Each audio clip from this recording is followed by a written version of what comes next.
June 6, 1944, shortly after midnight off the coast of the Pas-de-Calais.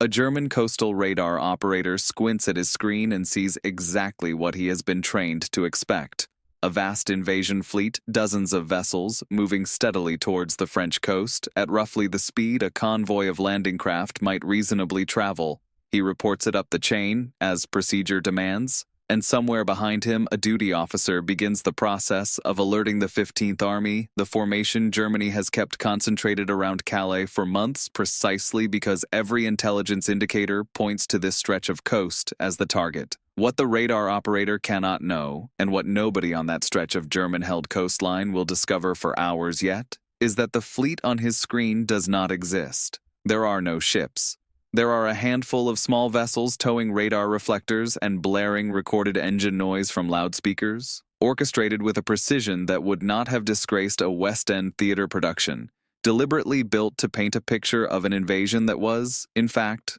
unfolding 240 kilometers away on the beaches of Normandy. This is a story about that deception, about the small and largely uncelebrated units of engineers, actors, wireless operators, and illusionists who built, in effect, an entire phantom army, and about how thoroughly Germany was persuaded to defend a landing that was never going to come. The problem the Allies faced by early 1944 was, on its surface, straightforward and on closer inspection close to insoluble. An amphibious invasion of occupied France was coming. Everybody on both sides of the channel knew that much, and geography narrowed the realistic options to a handful of stretches of coastline within range of fighter cover from British airfields. The Pas-de-Calais offered the shortest crossing, the fastest route inland towards Germany, and the most obvious place for any sane planner to land.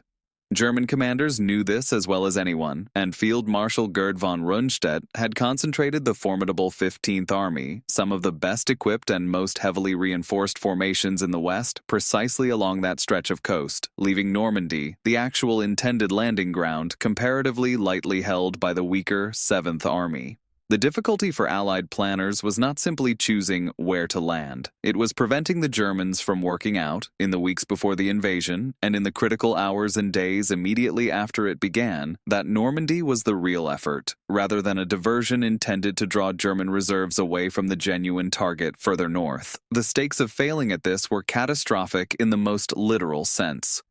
Planners had studied the casualty projections for a landing conducted against alert, fully reinforced defenses and concluded that an opposed assault, fought without the element of surprise, against the kind of concentrated armor and infantry Germany could bring to bear, if it correctly identified Normandy early, risked failure outright. Not merely heavy losses, but a real possibility that the invasion could be thrown back into the sea within days, precisely as German coastal defense doctrine was designed to achieve. Even a partial success in deceiving German high command would not be enough. The Allies needed German reserves, and above all the powerful panzer divisions held in reserve around Calais and further inland, to remain pinned in the wrong place for as long as possible after the actual landings began, ideally for weeks, giving the beachhead time to consolidate before the Wehrmacht could concentrate its full armored strength against it. Conventional secrecy, simply hiding the invasion plan, was necessary, but nowhere near sufficient. An invasion fleet of that scale could not be entirely concealed once it sailed, and German reconnaissance, however diminished by 1944, would eventually see something. What the Allies required was not merely concealment, but active misdirection, a deception so comprehensive that even accurate fragments of intelligence reaching German desks would be outweighed and overwhelmed by a flood of convincing, corroborating falsehood pointing towards Calais. Building an illusion that could survive scrutiny from a professional, skeptical German intelligence apparatus for months on end, and then specifically survive the days immediately following the real landings, was a problem with no obvious precedent in the history of warfare, and solving it would require methods considerably stranger than anything in a conventional army's standard doctrine. The organization built to solve this problem operated under the overall codename Operation Fortitude, itself part of a wider deception framework coordinated by the London Controlling Section, a small, was a problem with no obvious precedent in the history of warfare, and solving it would require methods considerably stranger than anything in a conventional army's standard doctrine. The organization built to solve this problem operated under the overall codename Operation Fortitude, itself part of a wider deception framework coordinated by the London Controlling Section, a small, deliberately obscure planning body that reported directly to the highest levels of Allied command. Fortitude divided into two linked deceptions. Fortitude North, which invented an entirely fictitious threat against Norway to pin German forces in Scandinavia, and Fortitude South, the larger and more consequential effort, which invented an entire phantom invasion force aimed squarely at the Pas-de-Calais. At the center of Fortitude South sat the 1st United States Army Group, universally abbreviated to FUSAG, a formation that existed almost entirely on paper, radio traffic, and a scattering of physical props, commanded, at least in German intelligence assessments, by General George Patton, whose reputation as America's most aggressive field commander made him precisely the man the Germans would expect to lead the genuine main assault. Patton's actual assignment to this phantom command was itself a stroke of applied psychology, since German analysts reasoned, not unreasonably, that the Allies would never waste their most feared commander on a secondary landing.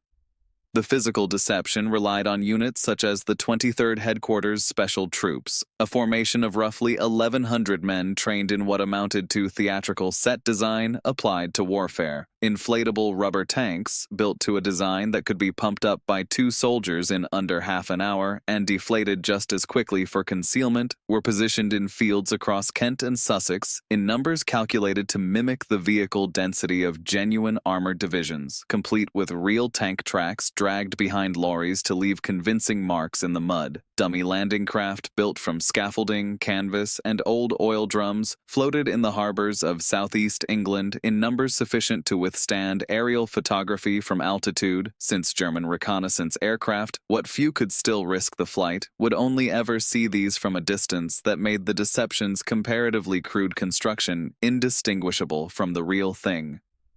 Sound units drove specially adapted lorries fitted with powerful gramophone recordings of tank engines, marching boots, and construction noise, driven along coastal roads at night to simulate the sound of a genuine army massing where none in fact stood. Camouflage specialists, some drawn from the film industry, built entire dummy fuel depots and vehicle parks, complete with the kind of careless, half-hidden imperfection that made a fake installation look convincingly like the real, imperfectly concealed thing rather than a suspiciously tidy stage set. Radio deception did at least as much work as the physical props, arguably more, since it was radio traffic that German signals intelligence could monitor continuously without ever needing to risk an aircraft over British soil. Specialist wireless operators generated a constant, carefully scripted flow of dummy signals traffic, mimicking the volume, rhythm, and administrative texture of genuine divisions, corps and army headquarters, communicating with each other about supply requisitions, training schedules, and routine disciplinary matters. The unglamorous background noise that any real formation generates in enormous quantities, and that German listening stations had learned, over years of war, to treat as a reliable indicator of genuine unit strength and location. Getting this traffic convincing enough to survive expert German analysis required operators trained specifically in the communication habits of the American units they were impersonating, since an experienced German signals analyst could, in principle, detect the difference between authentic and simulated traffic through subtle variations in operator style, timing, and procedural error that a hastily improvised deception would struggle to replicate consistently across months of continuous transmission. Underpinning the entire physical and electronic deception was a human intelligence operation that, in retrospect, may have been the single most consequential element of the whole scheme. British counterintelligence, through the double-cross system run by MI5, had by 1944 identified and turned effectively every German agent operating in Britain, a claim that sounds almost too complete to credit, but which the surviving post-war record broadly supports. These captured or turned agents, most famously the Spanish double agent codenamed Garbo, continued transmitting reports to their German handlers, except that every report was now written or approved by British intelligence officers, feeding a steady, carefully calibrated diet of false and half-true information directly into the Abwehr's own assessment of Allied intentions. Garbo's network, entirely fictitious beyond the man himself, supposedly comprised more than 20 sub-agents reporting from across Britain, all of them invented, all of their reports crafted to build, patiently over many months, a picture of Allied order of battle that placed FUSAG's Phantom divisions squarely opposite Calais and made Normandy appear, when the real landings eventually came, like nothing more than a preliminary diversion ahead of the true assault still to follow. If you are finding this interesting, a quick subscribe helps more than you know. The operational payoff of this deception is unusually well documented, because it can be traced through surviving German signals intercepted and decrypted by Allied codebreakers at Bletchley Park, giving planners something rare in the history of deception operations, something close to real-time confirmation that the enemy was actually believing the lie. In the days immediately following the real landings on June 6th, German assessments continued to describe Normandy as a feint, with the main invasion still expected imminently against the Pas-de-Calais, an assessment kept alive in part through Garbo's own carefully timed report, sent hours after the landings had already begun, warning his German handlers that Normandy was indeed a diversion and that the genuine assault was still to come. That single message, from an agent the Germans trusted implicitly, is credited by several historians with materially reinforcing Hitler's own reluctance to release the 15th Army's panzer reserves southward for critical additional days, though the precise weighting of this single report against the wider fortitude deception as a whole is difficult to disentangle with certainty from the surviving record, and some historians caution against attributing too much to any single message in what was, ultimately, a months-long cumulative deception effort rather than one dramatic stroke. The material consequence, insofar as it can be measured, appears to have been substantial. The 15th Army, with its powerful concentration of infantry and armor, remained substantially in place around Calais for weeks after the Normandy landings, some elements not released southward until late July, by which point the Normandy beachhead had consolidated well beyond the point where early German reinforcement could plausibly have thrown it back into the sea. Whether the invasion would have failed outright without fortitude is a counterfactual no historian can answer with total confidence, but the consensus among those who have studied the surviving German planning documents is that the deception bought the Allies something close to the single most valuable commodity available in an amphibious assault. Time, measured in the weeks the German high command spent looking in the wrong direction while the real war moved past them. German deception efforts of their own existed but never approached anything like this scale or sophistication, hampered by the same structural weaknesses that hobbled German intelligence more broadly by 1944, a shrinking and increasingly unreliable agent network in Britain, a signals intelligence apparatus that could intercept Allied traffic but struggled to distinguish authentic patterns from deliberately fabricated ones, and a strategic culture that had never developed anything resembling Britain's institutional expertise in this particular, peculiar craft. Soviet deception operations on the Eastern Front, by contrast, achieved comparable or arguably even greater operational effect, most notably ahead of Operation Bagration in the summer of 1944, where Soviet Maskirovka techniques concealed the true axis of a massive offensive with results that devastated the German Army Group Center, suggesting that large-scale deception was not uniquely a British or Western Allied speciality, but rather a discipline that several combatants had, by the middle years of the war, independently learned to take with deadly seriousness. What distinguished fortitude specifically was the sheer breadth of coordinated method brought to bear on a single objective, physical props, radio traffic, and human intelligence all pulling in the same carefully rehearsed direction over a sustained period, rather than any single technique operating in isolation. The legacy of this deception effort extended well beyond the summer of 1944. The methods pioneered by the London Controlling Section and its subordinate units, particularly the systematic integration of double agents, radio deception, and physical decoys into a single coherent operational plan, influenced Western intelligence doctrine throughout the Cold War, feeding into the elaborate deception planning that characterized NATO exercises and contingency operations for decades afterward. Surviving examples of the physical deception equipment are rare, since inflatable tanks and canvas landing craft were not built for posterity and were largely scrapped or simply discarded once their purpose had passed, though a small number of decoy vehicles and photographs survive in collections, including the Imperial War Museum, offering a strangely mundane physical record of a deception whose actual effect was measured not in objects but in the movement, or rather, the deliberate non-movement, of entire German armies.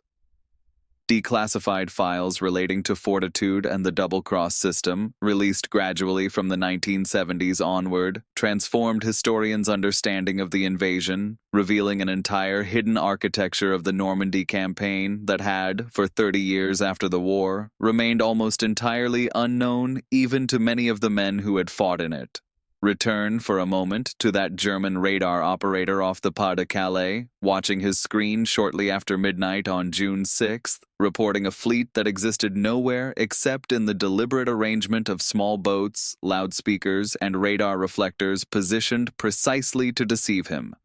He was not a poor operator, and the men receiving his report were not fools.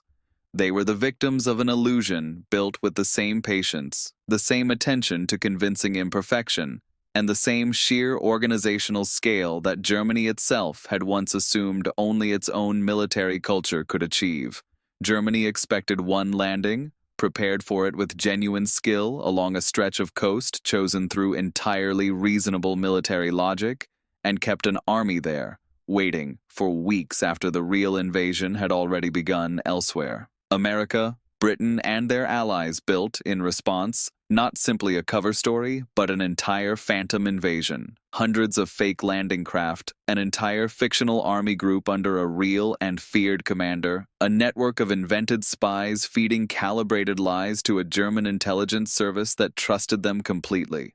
It worked, not through a single stroke of genius, but through months of unglamorous, exhausting, theatrical labor carried out by engineers and actors and wireless operators whose names appear in almost no history of the war at all. Germany was ready for the invasion it expected. It was not ready for the hundreds of invasions that never came, and in the gap between those two realities, the actual invasion succeeded.